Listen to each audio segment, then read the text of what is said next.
سيدنا محمدا عبده ورسوله أرسله الله تعالى بالهدى ودين الحق ليظهره على الدين كله ولو كره الكافرون. أما بعد.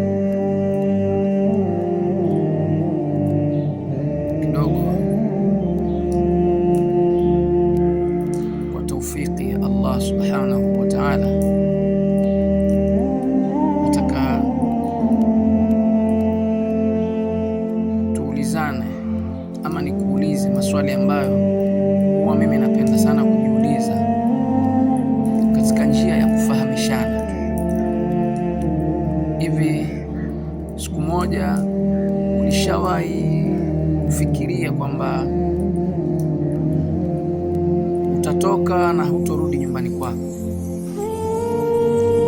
Hivi kuna siku ulishawahi kufikiria kwamba utamwaga mkeo, utamwaga mumeo, utawaaga wanao, utoke uende kibaruani, uende kazini,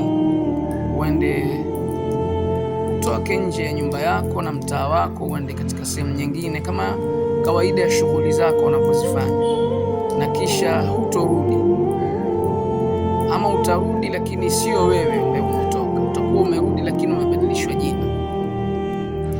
Ushawahi kufikiria kwamba utaachana na mke wako? Ushawahi kufikiria kwamba kuna siku mume wako ambaye mnalala kitanda kimoja, mnashare kila jambo, mnashare mawazo, mnashare fikra mbalimbali za maisha yenu, jinsi gani ya kuendesha familia na kulea watoto wenu, kuna siku utakuwa uko peke yako, yeye hayupo, ima mke ama mume.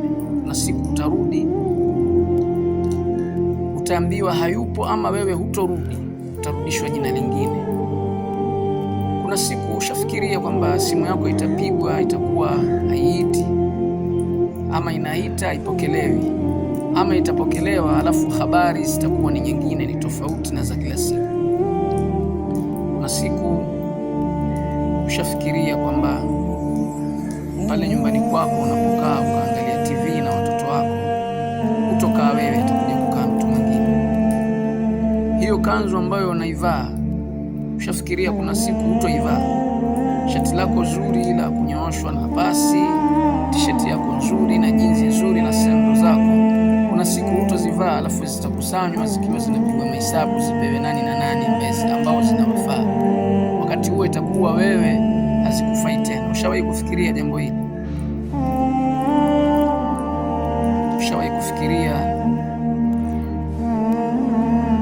kuna siku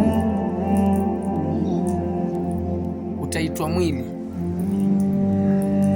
Kuna siku ushawahi kukaa chini ukafikiria kwamba utaambiwa mwili uko hospitali fulani, utaambiwa mwili unaandaliwa, na wakati utaambiwa mwili uko karibu unafika nyumbani. Kuna wakati ushafikiria kwamba utakuja kuambiwa mwili umeharibika. Majina haya yote hayatoitwa mtu mwingine isipokuwa ni wewe au mimi. Kuna wakati utaitwa maiti, utaitwa kwa majina yako mazuri uliopewa na wazazi wako, ama mengine kwa kujipa mwenyewe kwa umwamba wako wa maisha ya dunia, kwa kujiita kidume, kujiita mwamba, kujiita vyovyote utakavyokuwa umejiita. Lakini majina yote hayo kuna siku hayatokufaa, na jina litakalokufaa ni la maiti au la mwili. Mwili uko hospitali fulani, mwili umeharibika, mwili unakaribia kufika, na majina mengine kama hayo ambayo yatakuwa si ya kupendeza wakati huo. Rasulullah sallallahu alaihi wasallam anatuambia, alkayisu man dana nafsahu wa amila lima ba'da almaut.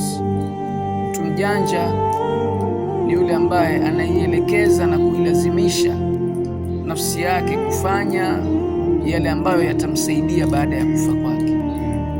Wala ajizu, na mtu mjinga, man atba'a nafsahu hawa, ni yule ambaye anafata matamanio ya nafsi yake. Watamanna ala Allahi al-amaniya, kisha anatamani mbele za Allah subhanahu wa ta'ala matamanio mazuri. Mjanja ni yule kila anayeishi kukumbuka haya niliyoyataja, kwamba kuna siku haya niliyoyataja hatuwezi kuyakwepa, lazima yatakupata kwa njia yoyote, kwa wakati